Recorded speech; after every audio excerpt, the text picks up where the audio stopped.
All right, last lecture for Unit 6.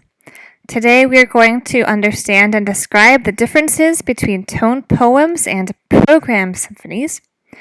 We will learn the sound of the idée fixe in Berlioz's Symphonie Fantastique, know who this theme represents, and the significance of each transformation of this theme. All right. Last lecture, we learned about the tone poem or the symphonic poem, which is a one-movement work for orchestra based on a literary source. A program symphony is a symphonic or an orchestral work that has multiple movements, like a regular symphony that we heard when we studied Mozart and Beethoven. So, Symphonie Fantastique has 5 movements, although they can have other numbers as well. Like the tone poem, a program symphony also is tied to a literary source of some type, and each movement corresponds to a part of the program or the storyline. Okay, so there are a lot of similarities. It's really just the format of the program symphony that's a little bit different. It's not a single movement, it's multiple movements. And we actually just kind of talked about the question here last lecture, so let's move on. Okay, romantic features of Symphonie Fantastique, which is the piece we're going to study by Hector Berlioz. It is grandiose in scope and scale. It is a large, long, wild ride of a piece. It is a program symphony for a large orchestra, so you're experimenting with all kinds of tone colors, new instruments. There are 2 harps in the second movement. That's really cool. It blurs the lines between music, literature, theater, and autobiography. It is a cyclic work, unified by the idée fixe. So this just means that throughout the program symphony, we have one theme that continues returning in each movement, but it's transformed to represent how the people, or how in this case the person this theme represents, is transformed in each movement. It shows a fascination with the supernatural and the macabre. You have places that are representing witches and ogres, and you have this whole piece is actually based off of a hallucination brought on by an opium overdose. So more on that in just a second. There are expressive effects and timbres used and unusual forms as well. So all of these things just point to the romanticism of this piece. Who was Hector Berlioz? Very interesting character. He studied medicine for 5 years in Paris, but although he learned a lot of things, that really was not what he wanted to do with his life. So he had been playing guitar and flute for a long time, loved music, and just decided he was going to enter the Paris Conservatory at age 23 to study music. So he learned about composition there. He learned about orchestration and how to use all the instruments in the orchestra. He fell in love with an Irish actress named Harriet Smithson. And this was quite a turbulent love affair, at least on his part. She did not return his affection and really did not seem to like him all that much. He continued asking her, though, and eventually she agreed, and they got married, and they had a child together. They did not stay married, or I don't know if they divorced or they just separated, But the good thing is that even after separating, they were able to stay at least somewhat friends, and they were still in each other's lives, which is good. Berlioz won the very prestigious Prix de Rome at age 30, which allowed him to study in Rome, soak up all of the culture and the musical ideas there, and then kind of bring those all into his own compositional style. Prior to meeting Harriet, he had been engaged, and his fiancée and her mom called it off. Berlioz was not happy about this, as you can imagine, and in his very eccentric, rather emotional, overreactive brain, he decided it'd be great to hatch a plan to murder his ex-fiancée. Fortunately, he came to his senses and decided on his way there that was a terrible idea and did not murder anyone. So, but that shows just the highs and the lows of his personality and the extremes of emotions that he could feel. He wrote a lot of flamboyant pieces like Symphonie Fantastique, very long, very complicated, a lot of special effects and sounds. At the time of his death, he was not widely recognized as a great composer, but he wrote books about composition, a lot of great music, and today he is well known and respected for the work that he did. He said, "My contempt for the folly and baseness of mankind, my hatred of its atrocious cruelty have never been so intense." And then Robert Schumann said, "Berlioz doesn't try to be elegant. What he hates, he grasps fiercely by the hair. What he loves, he almost crushes in his fervor." So those are great just quotes about how he behaves and how he kind of handles emotions. Okay. Why did Berlioz write Symphonie Fantastique? What is the program about? And why is this piece revolutionary in design? So, this is an autobiographical story about Berlioz, and he wrote a theme called the Idée fixe. We'll get there in a second. Okay, so let's just start here actually. So it's a programmed symphony in 5 movements, a lurid autobiographical fantasy, unprecedented originality, imaginative colors, large orchestra, and the use of the idée fixe in every movement. I think we already touched on each of those things.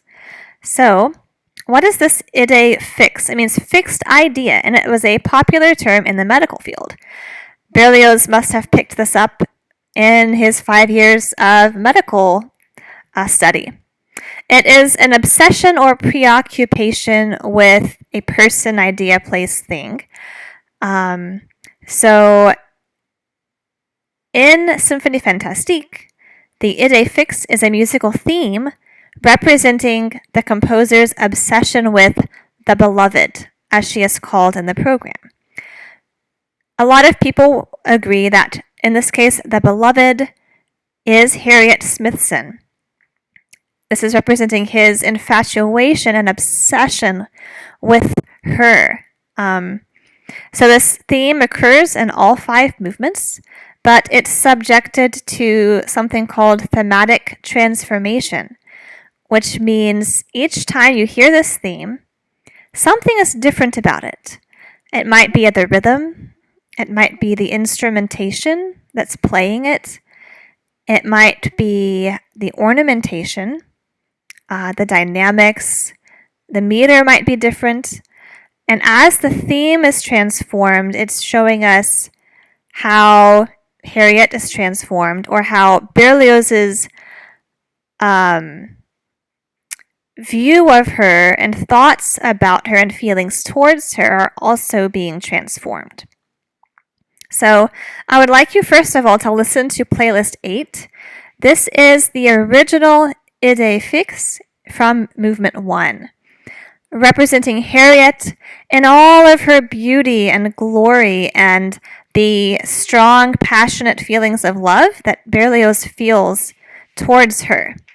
And notice, again, like we heard in Romeo and Juliet in the love theme, we hear these long phrases building to a slow climax, climbing higher in pitch, and it's very winding, very complex, and very emotional. So listen to that as many times as you need to get that theme in your ears and in your head, so that you can compare it to a later version of the Idée Fixe in just a moment.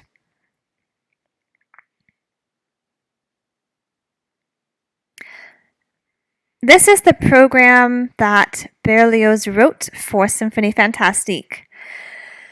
A young musician of unhealthy sensibility and passionate imagination, Berlioz, poisons himself with opium in a fit of lovesick despair.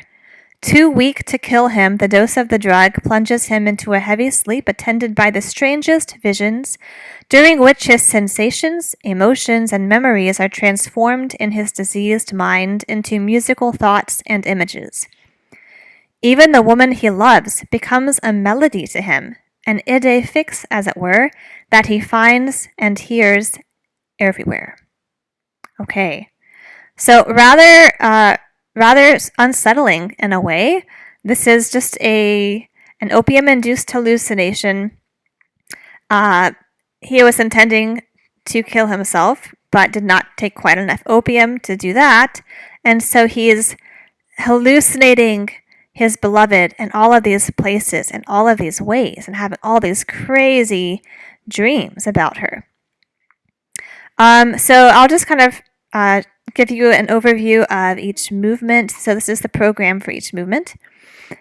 1 is Reveries and Passions. He recalls the soul sickness, the aimless passions, the baseless depressions and elations that he felt before seeing his loved one. Then the volcanic love that she instantly inspired in him, his jealous furies, his return to tenderness, his religious consolations. So all of that is in movement 1. And then movement 2 is a ball, a dance, a party, and he sees his beloved there in the midst of all this noise and brilliance. Movement 3 is a scene in the country. So he's out in the country and he hears shepherds piping to each other. It sounds very peaceful. You can hear the wind rustling the trees. And all this gives him a feeling of unaccustomed calm. But she appears again. What if she is deceiving him? Movement 4 is March to the Scaffold. He dreams he has killed his beloved, that he is condemned to death and led to execution. A march accompanies the procession, now gloomy and wild, now brilliant and grand. Finally, the Idée Fixe appears for a moment to be cut off by the fall of the axe, which you do hear in this piece at the end, and then you hear kind of like the head rolling off. Anyway, it's a little bit gruesome. Movement 5 is the one we're going to focus on, Dream of a Witch's Sabbath.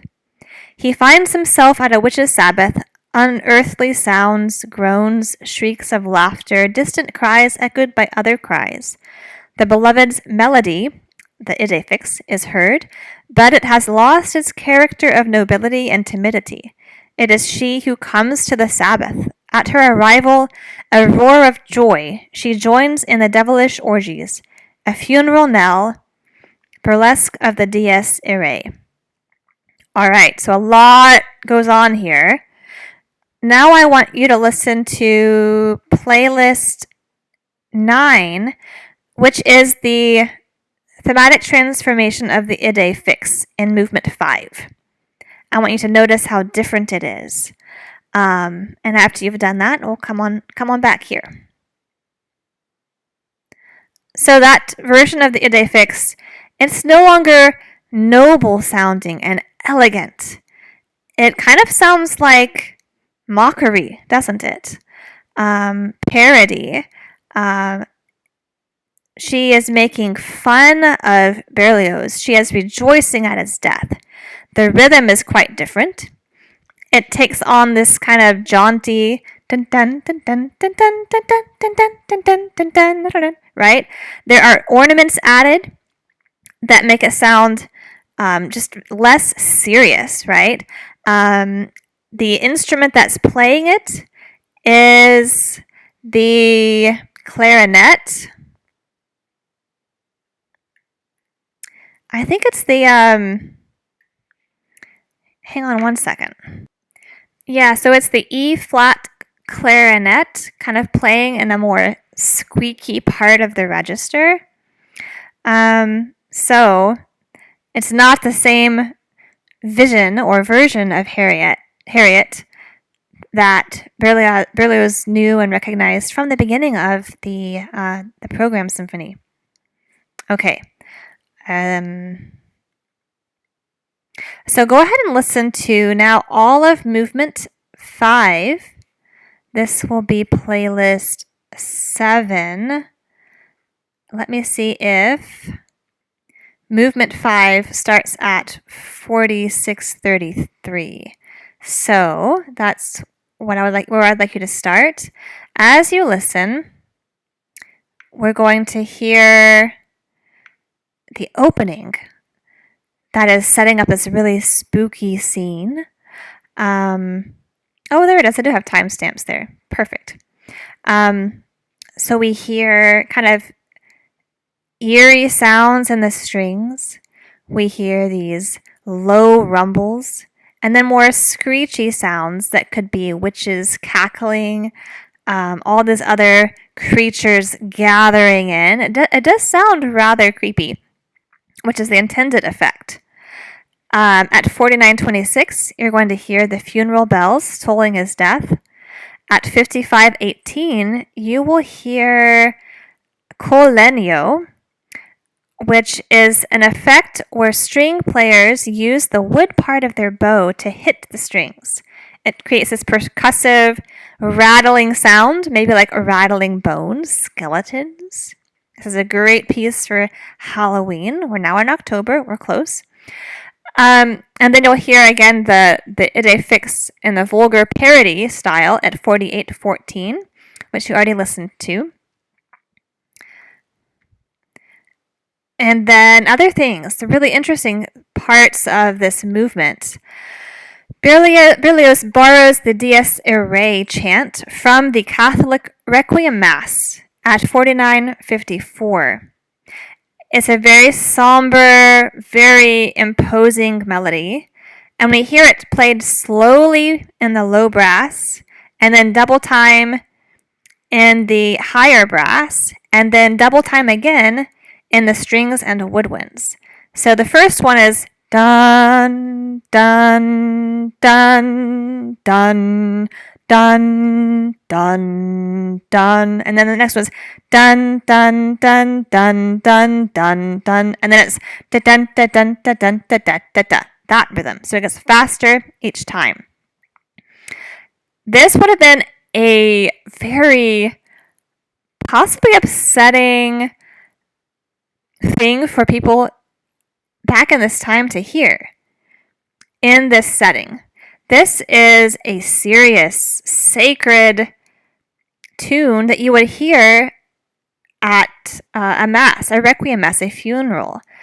And here it is combined with a witch's round dance and a really parodied version of the idée fixe. It just doesn't seem to fit, and yet it does. But it probably was a little offensive to some people because this is a serious melody for a serious situation that's in a very unserious context. The Witch's Round Dance starts at 51:48, and this is a fugue, which means you have different parts, different entrances of the subject or the theme. So just listen for each of those. It'll become very busy and complex. And then finally, the round dance and the Dies Irae combine at the end. All right. So go ahead and listen to these specific things. and listen all the way through movement 5. If you have a mind to, you certainly can listen to the whole piece, but it does take a good chunk of time. It is over an hour long. No, it is an hour long. So I understand if you don't have that kind of time, but definitely listen to movement 5 and try to hear all of these things. After you have done that, that's the end of Unit 6. So I hope that you have enjoyed learning about program music and these interesting people who wrote a lot of great music during the Romantic era. And this is just barely touching the surface. I would love to listen to Mahler with you, Dvorak, Chopin. If you enjoy piano music, listen to Frédéric Chopin. He is probably my favorite composer of piano music, and I love playing a lot of his works. Anyway, so finish this up, work on your listening lab and your romantic discussion, and I will see you in Unit 7.